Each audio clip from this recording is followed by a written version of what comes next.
Oke, Wahyu pasal 21 ya. Ayat yang ke 1 sampai dengan ayat yang ke 8. Kita ulangi, kita baca bersama-sama ya. Langit yang baru dan bumi yang baru. Lalu aku melihat langit yang baru dan bumi yang baru, sebab langit yang pertama dan bumi yang pertama telah berlalu, dan laut pun tidak ada lagi. Dan aku melihat kota yang kudus, Yerusalem yang baru, turun dari surga, dari Allah, yang berhias bagaikan pengantin perempuan, yang berdandan untuk suaminya. Ini satu ilustrasi sama dengan Efesus pasal 5, tentang suami istri ya, tentang pengantin laki-laki dan pengantin perempuan. Pasal 3, pasal 21 ayat 3. Lalu aku mendengar suara yang nyaring dari tahta itu berkata, lihatlah, kemah Allah ada di tengah-tengah manusia, dan ia akan diam bersama-sama dengan mereka. Mereka akan menjadi umatnya, dan ia akan menjadi Allah mereka.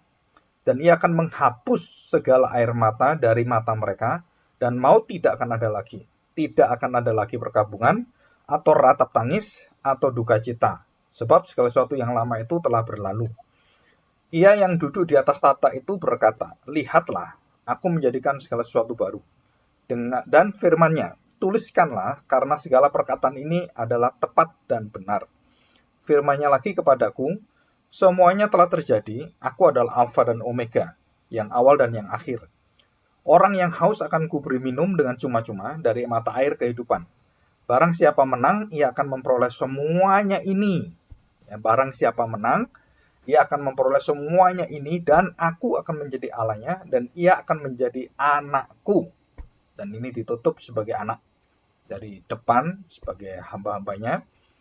Yang ke-8, nah ini penting juga ya. Tetapi orang-orang penakut, orang-orang yang tidak percaya, orang-orang keji, ya, yang membunuh dengan keji, yang kelakuannya keji, orang-orang pembunuh, orang-orang sundal, yang suka berzina, tukang-tukang sihir, penyembah-penyembah berhala, dan semua pendusta, mereka akan mendapat bagian mereka di dalam lautan yang menyala-nyala oleh api dan belerang. Nah, ini gabungan. Jadi lautan itu lambang daripada hukuman, di mana roh-roh jahat, iblis, dan semua orang-orang jahat ada di sana, kegelapan atau kerajaan kegelapan, dan ditambahi yang menyala-nyala oleh api dan belerang. Disebut dengan jelas oleh Alkitab, inilah kematian yang kedua. Kematian yang tanda petik selama-lamanya, yang kekal. Ya, kita hari ini belajar tentang beberapa hal yang penting dari surga dan neraka ya. Nah, ini. Nah, saya akan menjelaskan tentang sifat apa yang ada di surga dan neraka itu, apakah di neraka dan surga itu bisa dimengerti oleh kita dengan pikiran kita yang terbatas, atau kita cuma mendapatkan sebagian melalui Kristus, dan pengetahuan kita tentang surga itu pun akhirnya bisa menerima dan tidak menyeluruhnya bisa diterima, karena itu keberadaan Allah sendiri. Jadi kita nggak mungkin bisa merasakan keberadaan Allah seperti Allah merasakan dalam dirinya sendiri. Nah, ini ada beberapa sifat yang penting dari keberadaan surga dan neraka. Yang pertama itu apa? Itu ada perpisahan dan pertemuannya. Sifat pertemuan dan perpisahan itu adalah bersifat kekal. Tiada akhirnya. Kalau manusia ada awalnya, karena Alfa dan Omega itu ditentukan oleh Kristus sebagai Alfa dan Omega. Tapi Allah tidak berawal dan tidak berakhir, namanya kekal. Selama-lamanya itu ada tiada akhir, ada awalnya. Jadi saya selama-lamanya, forever gitu ya. Nah, dengan eternal itu bedanya di situ. Kalau eternal, kekal itu tidak berawal dan tidak berakhir. Jadi nggak ada waktunya. Kalau kita selama-lamanya berada dalam kekekalan dengan Allah, berarti kita ada awalnya dan kemudian masuk ke kekekalan. Nah, itu kita selama-lamanya. Jadi kita bukan kekal, tapi kita ikut di dalam kekekalan Tuhan. Jadi kita dikekalkan oleh Tuhan. Dibuat ikut dalam kebersamaan Tuhan yang selama-lamanya. Ya, itu istilahnya bedanya di situ. Nah, ini sifat yang pertama adalah pertemuannya itu bersifat kekal. Nah, dari pertemuan yang bersifat kekal itu artinya bahwa semua pengertian kita tentang waktu di dunia itu sudah tidak terpakai lagi di surga. Tentang siang dan malam, ada matahari, ada bintang. Nah, kalau siang matahari, kalau malam bulan gitu kan. Nah, itu di surga sudah tidak ada lagi. Jadi pengertian kita tentang surga itu tidak boleh disamakan dengan kondisi yang ada di dunia ini. Kenapa? Karena memang kondisinya bukan kondisi duniawi, tapi surgawi. Kondisinya bukan daging, bersifat dagingnya, atau bersifat fisikal, tapi itu supra, alamiah, atau boleh katakan rohania. Jadi kita harus tahu ini perbedaannya. Nah, kita melihat bahwa kalau namanya kita masuk dalam alam yang tidak berwaktu dan tidak beruang, jadi kita masuk surga itu memang surga itu jelas dikatakan tempat, neraka itu tempat. Tetapi tempat bukan tempat yang seperti kita ada batasnya temboknya, ada batasnya kemudian dikelilingi dengan ukuran-ukurannya. Nah ya, nah kita tahu bahwa ukuran-ukuran tentang surga itu ukuran yang sempurna. Ukurannya tuh persegi kebanyakan gitu ya. Dikatakan empat sisinya tuh sama, tingginya sama, panjang sama, itu menunjukkan kekekalan. Jadi kesempurnaan ukuran itu ya. Jadi bukan tempatnya nanti bisa diukur, nggak bisa, karena itu kita berada di atas segala waktu dan ruang dan semua hitungan manusia. Itu namanya kekekalan. Jadi ini agak sulit, kenapa? Karena kita tidak pernah mengalami itu. Nah, contoh aja, manusia hidup di bumi ini itu bergantung dan selalu ditarik dengan gravitasi. Nah, kita nggak pernah hidup di luar dari bumi ini. Setelah astronot itu bisa keluar dari bumi, maka begitu keluar dari bumi, orang baru sadar bahwa kondisi bumi yang ada gravitasinya itu cuma di bumi, di luar bumi langsung nggak ada. Jadi orang itu melayang, nggak ada yang narik di bawahnya magnetnya. Nah, kita masih ditarik, ada magnet bumi kan, gravitasi itu kan, di situ ya. Jadi kita harus tahu ini. Nah, kita harus mengerti hal-hal seperti ini ya. Jadi ini semua merupakan satu pengertian yang baru, satu wawasan yang baru, dan pengertian kita, pengetahuan kita tentang surga itu jauh beda dengan apa yang diterangkan oleh non-Kristen. Ya. Non-Kristen itu diliteralkan, difisikkan, diwaktukan, diharikan, ditempatkan di pola waktu dan tempat, semua itu dibuat seperti itu. Nah, kita tidak. Kenapa tidak? Karena memang tidak berbatas, ya. Jadi surga itu tempat tapi tidak berbatas. Tuhan mengatakan di surga banyak tempat, artinya nggak ada batasnya. Mau berapa orang pun bisa di sana karena itu adalah kekal. Ya, itu yang pengertian yang pertama. Jadi perpisahan dan pertemuan yang ada, kalau kita berpisah dengan orang-orang yang berada di neraka, itu artinya perpisahan yang kekal, yang tidak pernah bisa dihentikan oleh siapapun. Kita berada dengan Tuhan itu kekal, ya, bersama-sama selamanya. Jadi orang yang di neraka itu sengsaranya itu selama-lamanya. Bayangkan gitu ya. Nah, yang kedua, kita seringkali mendengarkan Rasul Paulus dalam Efesus pasal 1, ya, ayat 18, 3 pasal 18, juga dalam Korintus 4, 17, dan semuanya. Nanti bisa dibaca gitu ya. Ada istilah bahwa kasih Allah itu begitu panjang, lebar, dan dalamnya. Nah, ini juga ukuran luas yang tak terukur, tak terjangkau. Dan bahkan Paulus pernah mengatakan dia pernah diangkat pada 2 Korintus pasal 4 itu. Dan dia ketemu dengan Tuhan di surga. Dikatakan di situ bahwa dia tidak boleh mengatakan hal yang tidak bisa dikatakan di surga. Coba kita baca ini ya. Dalam 2 Korintus pasal 4 ayat yang ke 17. Ya. Nanti kita akan melihat ini. Hal-hal yang kekal itu ya. Hal-hal yang kekal. 2 Korintus 4:17, nanti 12 ayat 4. Demikian, sebab penderitaan yang ringan sekarang ini mengerjakan bagi kamu kemuliaan kekal yang jauh melebihi segala-galanya. Jauh lebih besar daripada penderitaan kami. Ya, istilah kekal itu seperti ini. Jadi menjelaskannya itu, bahasanya itu betul-betul hiperbola, karena memang nggak bisa dijelasin kalau nggak dihiperbolakan. Nah, terus kita lihat ayat yang ke 12, 2 Korintus pasal 12 ayat yang ke-4 ya. Nah, perhatikan baik-baik.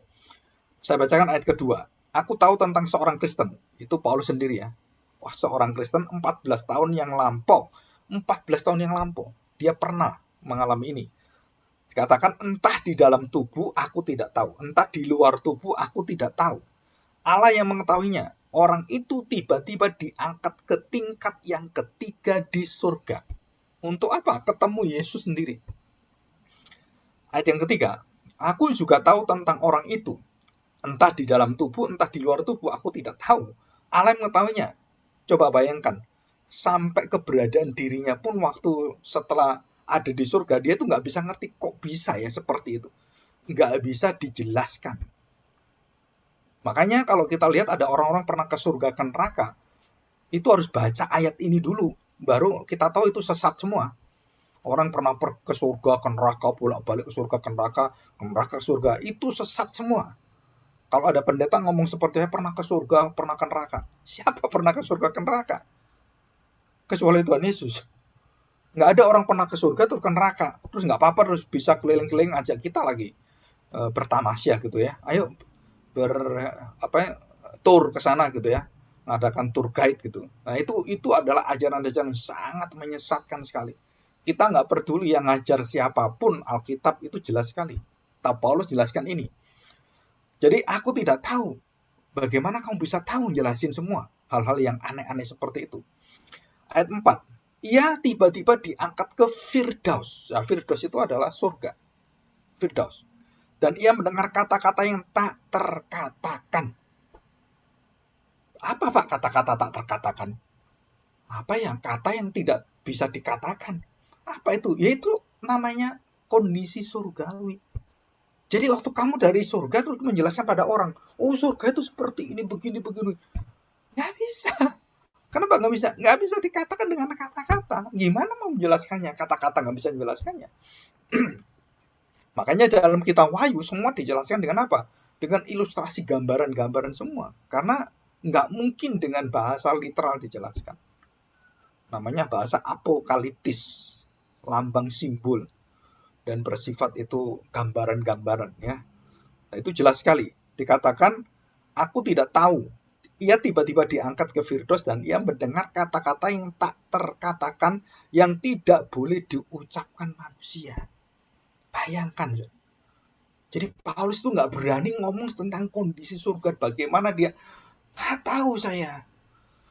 Kok ada orang-orang menjelaskan tentang saya tahu surga, saya tahu neraka. Oh, di surga itu ada serigala yang menjilat itu orang-orang yang yang keji-keji seperti itu, dan mereka digigit kemudian, dan orang-orang yang berzina itu alat vitalnya digigit oleh serigala itu, dicapik-capik perutnya. Wah, ngeri juga gitu ya. Nah, itu nggak ada. Itu ajaran sesat, itu ajaran dunia. Ya. Jadi kalau ada mendengar pendeta pernah ke surga ke neraka, jangan didengar. Kenapa? Karena itu ngawur semua. Tidak ada dalam Alkitab dan tidak ada orang yang pernah ke surga ke neraka. Dan tidak ada sama sekali. Kamu cari semua Musa, Elias, semua hamba-hamba Tuhan yang luar biasa yang sangat diberkati Tuhan dan hidupnya disertai Tuhan, nggak pernah menjelaskan ini.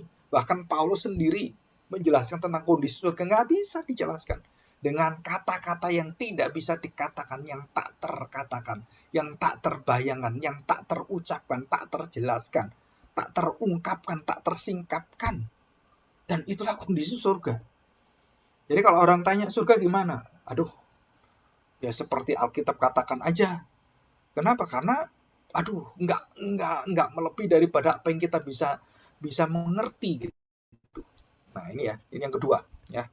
Yang kedua, jadi jelas sekali bahwa dalam firman Tuhan itu dikatakan dengan sempurna sekali bahwa surga itu keberadaan yang sangat indah dan maha indah. Nggak bisa dijelaskan dengan kata-kata. Kenapa? Karena memang nggak mungkin dijelaskan dengan kata-kata. Karena itu keindahan bukan keindahan yang istilahnya orang ditutup dan diblokir atau dibatasi dengan kata-kata. Nggak bisa. Kata-kata itu ciptaan manusia. Surga itu hadirat Allah. Nggak bisa. Ya. Oke. Ayat yang ke-4 ya. Saya ulangi. Ia tiba-tiba diangkat ke Firdaus dan ia mendengar kata-kata yang tak terkatakan, yang tidak boleh diucapkan manusia.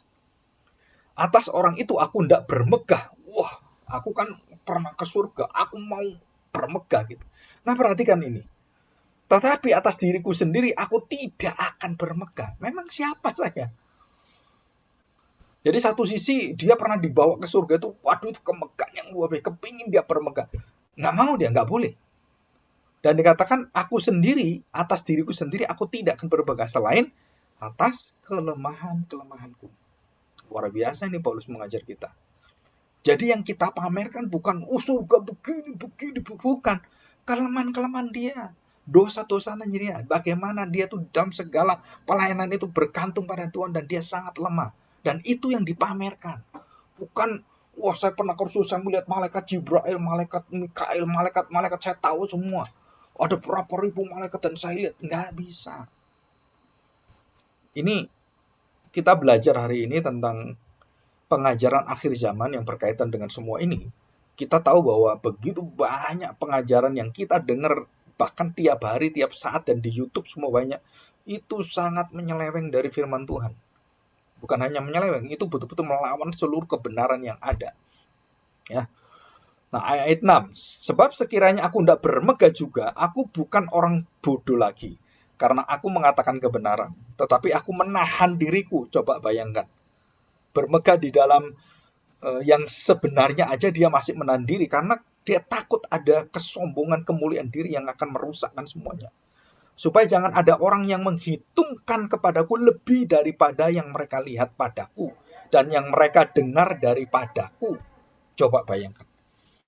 Jadi jangan sampai ada orang itu memuji aku melebihi, wah ini Paulus luar biasa, pernah ke surga, pernah semua jemaatnya kagum sekali dan meninggikan Paulus. Dan itu dosa yang sangat-sangat dihindari oleh Paulus. Karena itu membuat dirinya apa? Dikatakan, aku tidak bermegah dan aku bukan orang bodoh lagi. Aku menahan diriku. Jangan sampai ini menjadi satu kebanggaan saya. Tetapi sekarang kebalikan. Wah, malah disiar-siarkan kalau kita pernah mengalami hal-hal yang luar biasa, penampakan. Dan banyak orang yang suka dengan seperti itu. Nah, ini kita harus hati-hati ya. Jadi, yang kedua apa? Perhatikan baik-baik, ini satu istilah. Jadi, infinity itu tak terhingga, tak terbatas. Jadi kita tahu bahwa kekekalan keberadaan Allah, surga dan neraka itu tak terbatas. Tidak bisa diukur kedalamannya. Kasih Allah itu seberapa dalam. Nggak bisa diukur. Semakin mendalam kamu nggak ada ujungnya. Karena Allah adalah Allah yang kekal. Kasihnya kekal. Kesabarannya kekal. Pengampunannya kekal. Jadi nggak bisa diukur. Bagaimana mengukur? Berapa kali saya harus mengampuni?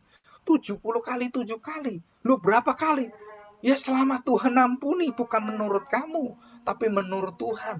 Bukan menurut emosi kita, pengertian kita, balas dendam kita, iri hati kita, enggak. Menurut apa yang Tuhan tetapkan semuanya.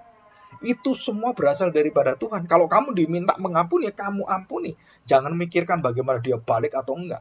Kenapa? Karena itu adalah perintah Tuhan. Bukan menentukan orang itu jadi baik atau enggak. Jadi pengampunan yang kita miliki dari Tuhan, itu haknya Tuhan untuk mengubahkan atau tidak. Kita hanya berhak untuk mengampuni. Tidak berhak untuk menghukum orang.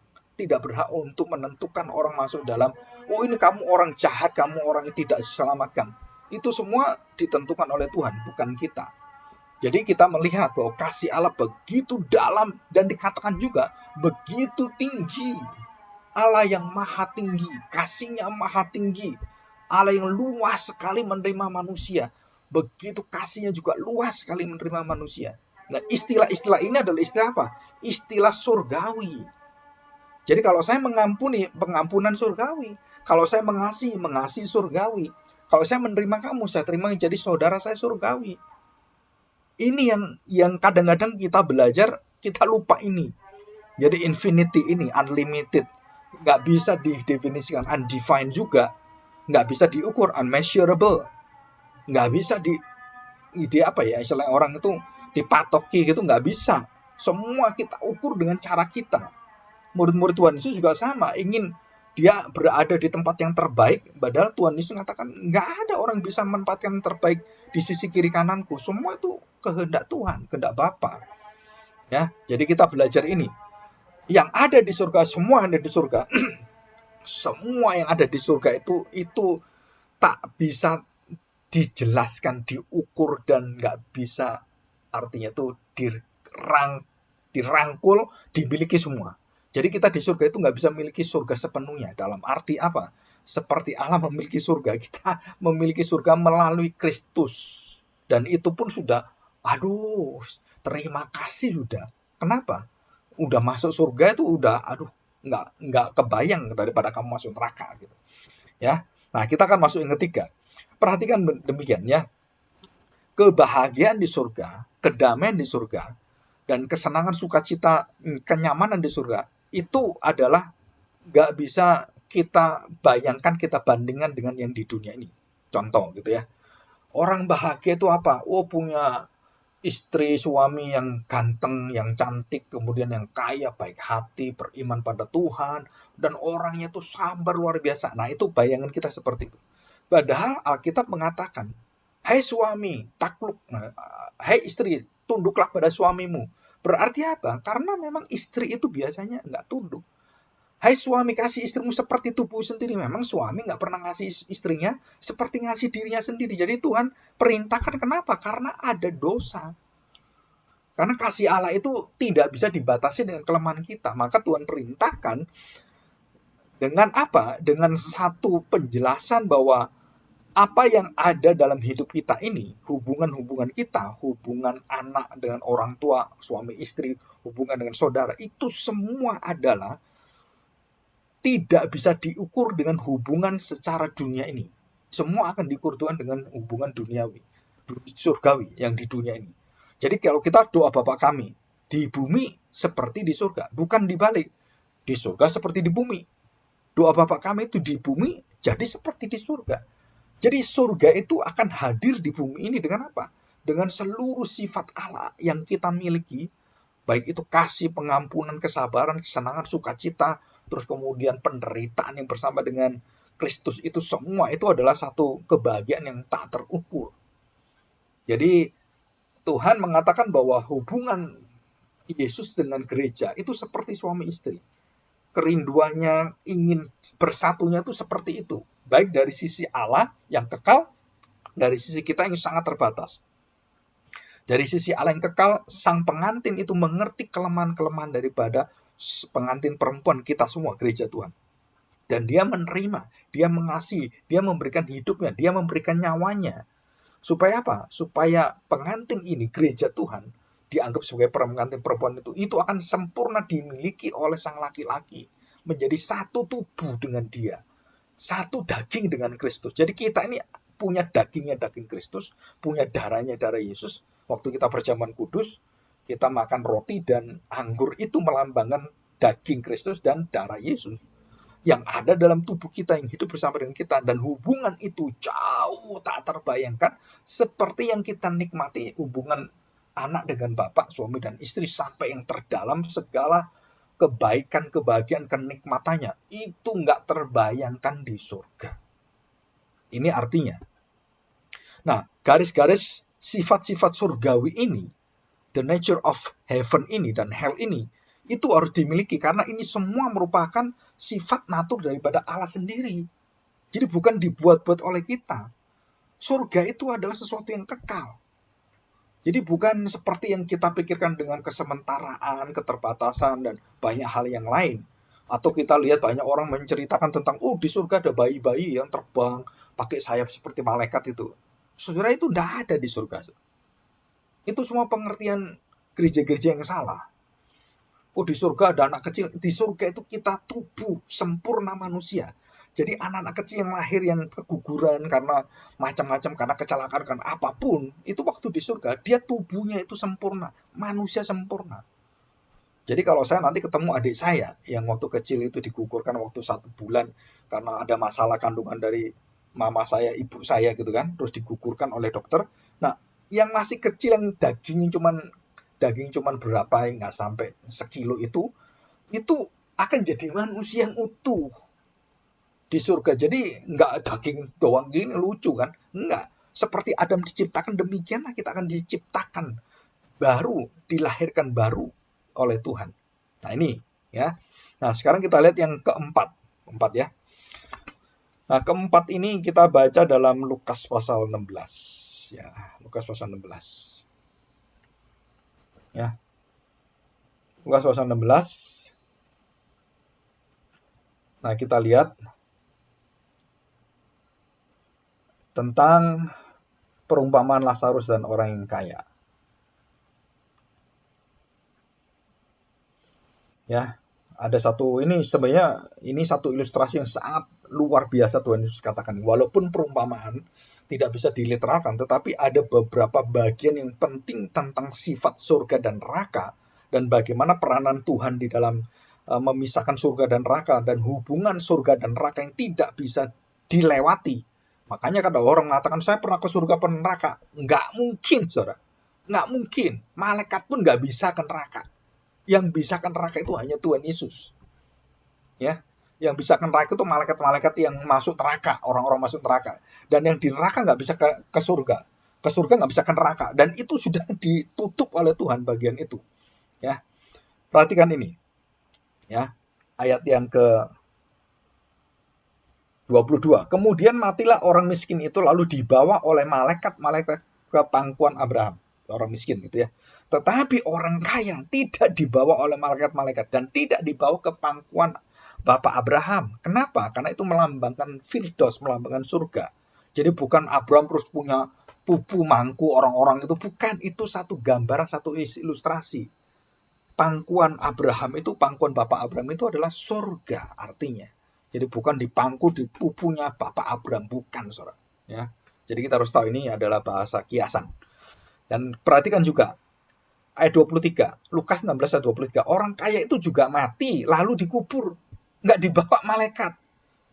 Jadi kalau ada yang mengajar bahwa orang mati itu juga diangkat malaikat, nggak ada, saudara. Orang mati ya mati aja. Ya, bagaimana nyawanya? Nyawanya masuk di dalam hukuman yang kekal, tunggu waktu nanti Tuhan tinggal memasukkan api, bernyala-nyala di lautan api itu. Dan sementara ia menderita sengsara, jelas ya.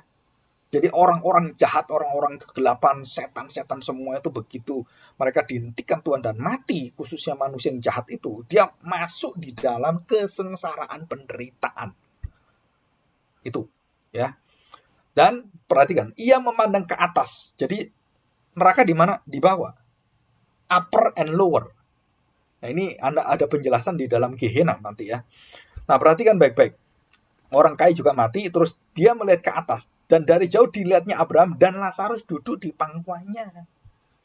Jauh, tapi dia diberi kemampuan itu untuk melihat itu. Bukan ke sana, cuma melihat gitu. Ya. Lalu ia berseru, katanya, Bapak Abraham, kasihanilah aku. Suruhlah Lazarus supaya ia mencelupkan ujung jarinya ke dalam air dan menyejukkan lidahku, sebab aku sangat kesakitan dalam nyala api ini. Wah, dia hausnya luar biasa, kepingin setetes saja. Bayangkan, ini kan satu ilustrasi yang tak terbayangkan. Ini cuma gambaran ya. Ini gambaran, bukan sesungguhnya. Sesungguhnya lebih jauh daripada itu, tak terbayangkan. Luar biasa ini. Ya. Perhatikan ayat 25. Tetapi Abraham berkata, Anak, ingatlah bahwa engkau telah menerima segala yang baik sewaktu hidupmu, sedangkan Lazarus segala yang buruk. Sekarang ia mendapat hiburan dan engkau sangat-sangat menderita. Jadi apa yang ada di neraka? Penderitaan, siksaan selama-lamanya dan tak terbayangkan. Nah, ayat 26 ini ya. Perhatikan. Selain daripada itu, di antara kami dan engkau terbentang jurang yang tak terseberangi. Nah, jelas ya. Jadi antara kami, jadi Tuhan Yesus dengan Abraham, Tuhan Yesus dengan Lazarus tidak ada jaraknya. Mereka satu dalam surga. Bisa ngerti ya? Tetapi terpisah dengan orang kaya yang tak terjangkau, tak terseberangi. Jadi surga dan neraka itu tidak terseberangi, termasuk surga neraka dengan dunia. Dunia nggak bisa ke surga, dunia tidak bisa ke neraka, tak terseberangi. Karena itu diperintahkan Lazarus, nanti Lazarus diperintahkan supaya memberitakan Injil pada saudaranya. Nggak bisa. Jadi yang sudah di surga, di neraka, nggak bisa yang di surga. Kemudian ngerjain apa yang ada di bumi, nggak ada. Elia dan Musa dipanggil Tuhan itu untuk menggenapi nubuatan, bukan untuk jalan-jalan ke bumi. Terus dia kenalin ke orang-orang, ini aku Elia, aku Musa. Enggak, saudara. Itu cuman penggenapan saja. Dan itu hanya Musa dan Elia, enggak pernah ada orang lain. Jadi jangan percaya kalau ada orang yang sudah mati datang gitu kan, kemudian menampakkan diri terus seperti Musa dan Elia. Ngapain? Itu Musa dan Elia mewakili Nabi dan mewakili hukum Taurat. Ya. Saya ulangi, selain daripada itu di antara kami dan engkau terbentang jurang yang tak terseberangi, supaya mereka yang mau pergi dari sini kepadamu ataupun mereka mau datang dari tempatmu dari situ kepada kami tidak dapat menyeberang. Kenapa saya katakan pendeta-pendeta yang pernah ke surga ke neraka itu sesat? Ya ini ayatnya. Siapa yang pernah ke surga ke sini? Nggak ada, saudara. Nggak ada. Oh, saya pernah ke surga 25 kali. Pernah ke neraka 47 kali. Oh, saya lebih dari kamu. Saya ke neraka 120 kali. Ke surga saya sudah lebih 1000 kali. Ini orang edan semua. Ini ajaran yang sangat menyesatkan dan merusak seluruh daripada gereja Tuhan. Dan banyak jemaat yang mengikuti ini. Jadi yang keempat itu apa? Tak terseberangi, tak terjangkau, dan tidak bisa bolak-balik. Surga, neraka ke surga. Enggak ada, saudara.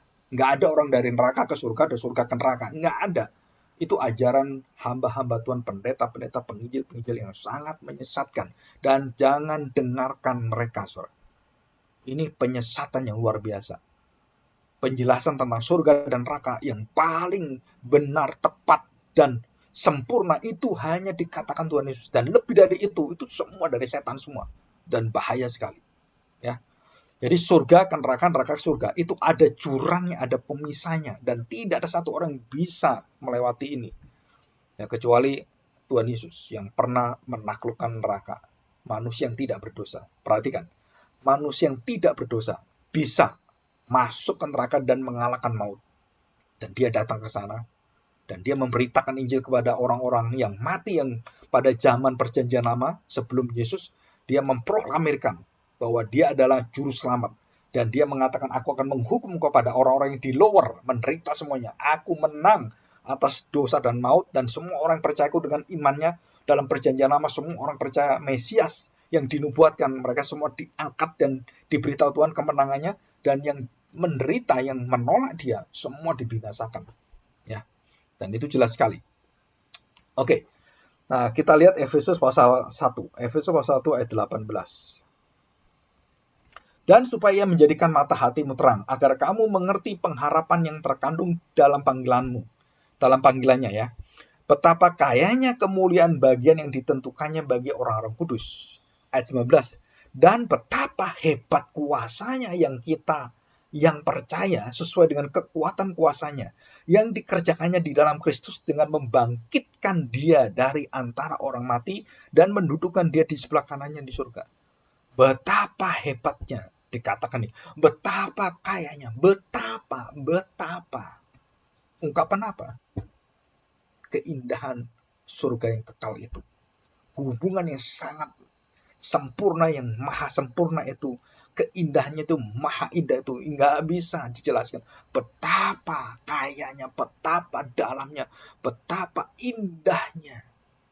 Oh, betapa indahnya bila saudara seiman. Itu bukan cuma gandengan tangan, bukan saudara. Kita tuh bergereja kadang-kadang maunya secara literal, padahal nggak seperti itu. Indahnya saudara seiman itu pergaulan kita itu akan terus sampai ke surga kekal. Kamu harus menerima saudara dalam segala kelemahanmu. Dan kamu akan diterima dalam segala kelemahanmu sama. Saling melayani. Dan saling mengampuni, saling mengasihi, saling menerima, saling orang artinya itu saling mendahulukan yang satu dengan yang lain. Itu adalah kekuatan surgawi. Betapa indahnya. Oh, betapa indahnya. Bila saudara seiman berkumpul. Itu artinya di sana, saudara. Saya pernah khotbah ini di Persekutuan Pemuda. Dan saya beritahu, bukan, gandengan tangan itu artinya itu keindahnya. Bukan. Saudara, bukan hal seperti itu. Tapi kesatuan hati kita menerima dengan kasih Allah, pengampunan, kesabarannya. Dan kita bisa mendahulukan diri kita dari segala semua yang ada itu, kita mendahulukan orang lain daripada diri kita. Dan kita membagikan hidup kita pada orang lain. Itu yang disebut sebagai keindahan.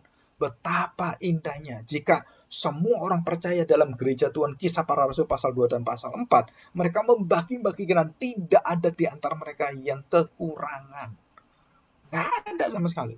Yang kaya menjual rumahnya untuk semua anak-anaknya. Kita baru dihebohkan dengan apa?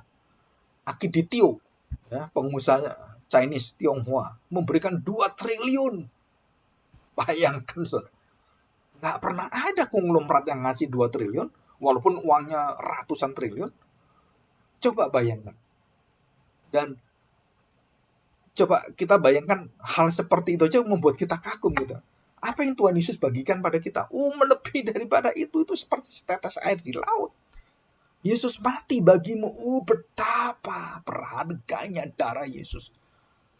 Istilah betapa itu artinya menunjukkan sesuatu yang nggak bisa dijelaskan. Penerimaan kita anugerahnya yang luar biasa. Dan kita bersyukur. Ya. Kenapa bersyukur? Karena itulah surga. Pasal 3, Efesus pasal 3. Ya. Efesus pasal 3 ayat yang ke-18. Aku berdoa supaya kamu bersama-sama dengan segala orang kudus dapat memahami. Perhatikan ya.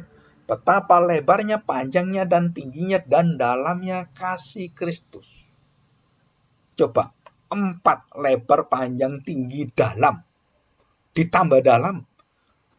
Dalam itu panjang, lebar, tinggi itu kan luas. Dalam itu apa? Itu dimensi yang surgawi. Jadi 4 ukuran yang sempurna ini diberi kedalamannya surgawi. Dan ini keindahan yang luar biasa. Paulus bisa menjelaskan betapa dalamnya, betapa panjangnya, betapa tingginya, betapa lebarnya, betapa luasnya hati Tuhan. Dan itu menunjukkan apa? Kekekalan. Pemerintahan surgawi. Sifat natur Allah dalam diri orang percaya, dalam diri kita, dalam diri Paulus. Kita bersyukur hari ini. Ya.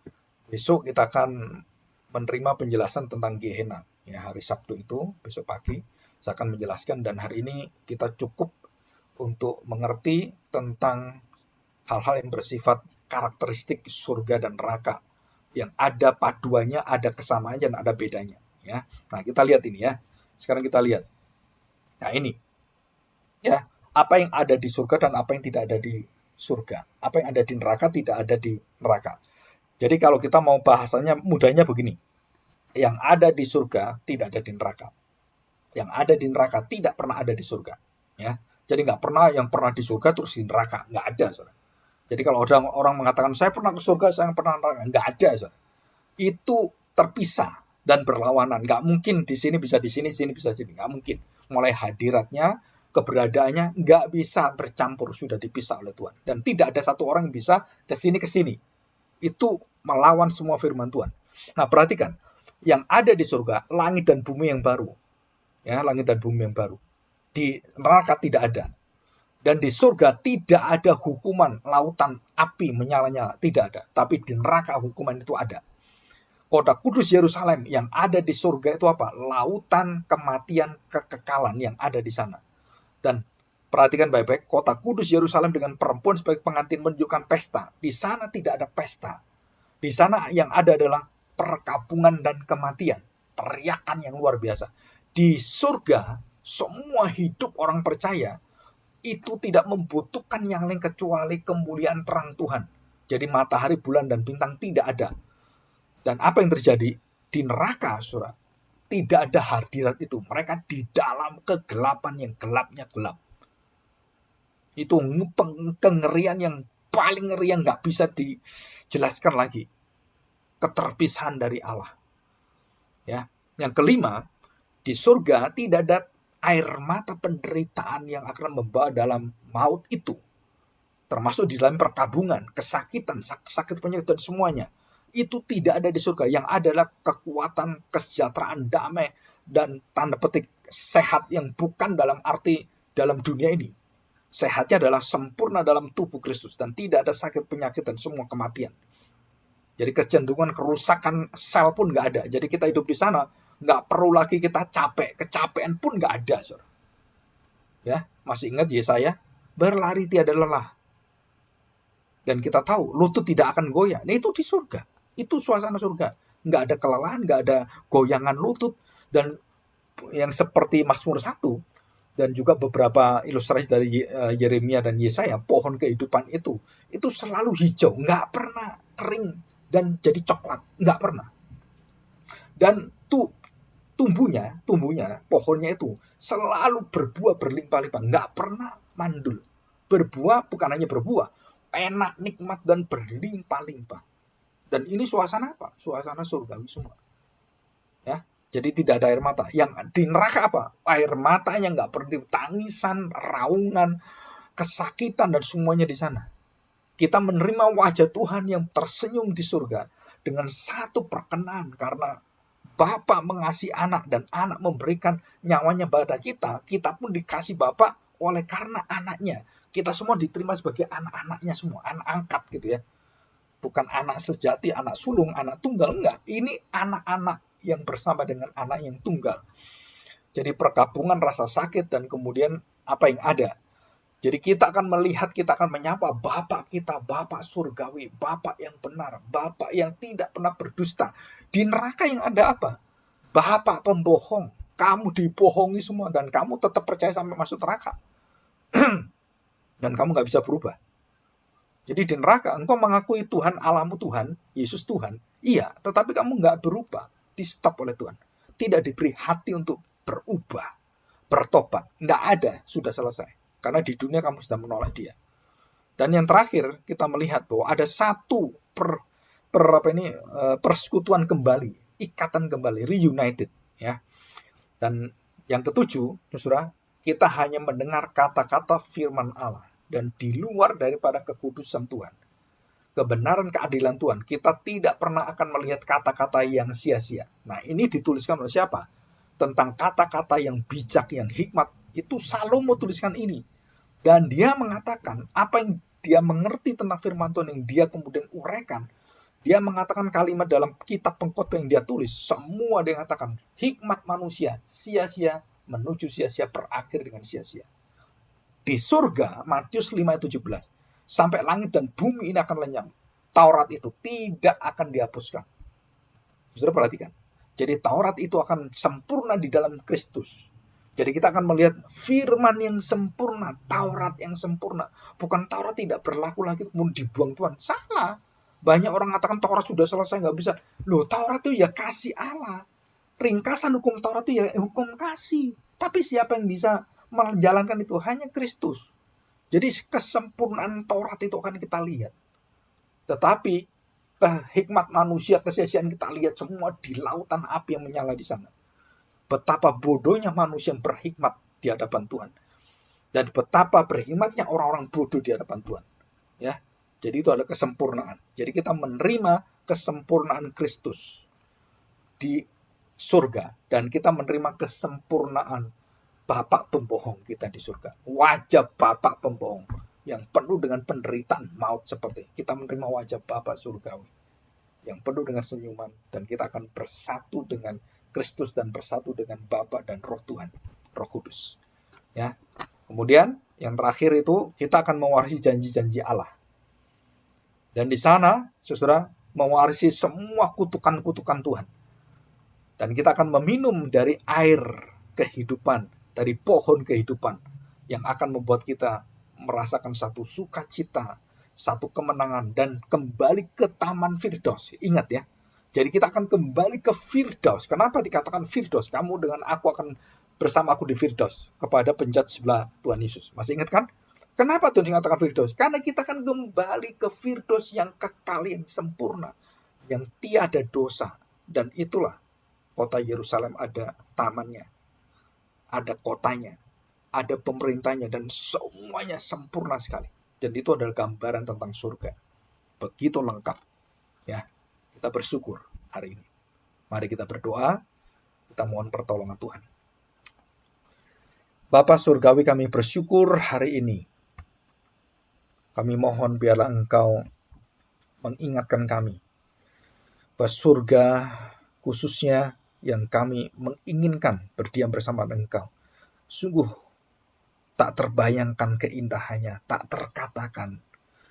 Dan tak mungkin Tuhan Kami bisa menyeberangi sesuatu yang tidak mungkin kami bisa lakukan.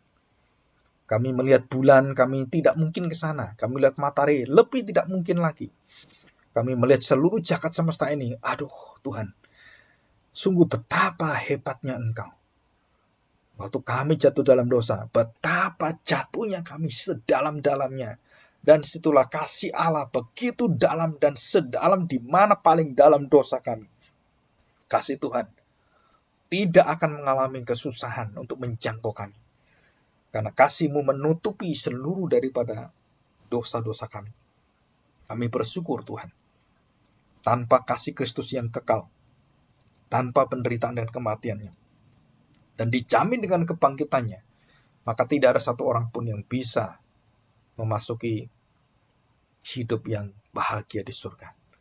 Tuhan, ini satu kerinduan kami. Kami mau belajar dengan sungguh-sungguh. Biarlah kami belajar untuk menyaring semua pengajaran-pengajaran yang tidak sesuai dengan firman-Mu, Tuhan. Kami hari ini belajar dengan hati yang bersungguh-sungguh di hadapan-Mu. Karena ini bukan hanya pengertian, tapi ini sungguh-sungguh satu gambaran bahwa kami akan memasuki surga. Dan bersama dengan semua orang-orang yang Kau cintai, Tuhan. Seluruh keluarga kami, seluruh anak cucu kami, semua orang-orang yang di atas dan di bawah kami. Semuanya yang Tuhan tetapkan, Tuhan pilih di dalam Kristus. Kami akan bersukacita dalam pesta kemenangan yang tiada habis-habisnya di surga. Terima kasih Bapa. Kami bersyukur karena Roh Kudus hadir dalam hati kami, terus menguatkan, membawa Kristus semakin menyala, semakin terang, dan semakin memuliakan seluruh hidup kami ini. Terima kasih Tuhan, kami serahkan hati kami, berkatilah kami hari ini. Di dalam nama Tuhan Yesus kami serahkan doa ini. Amin.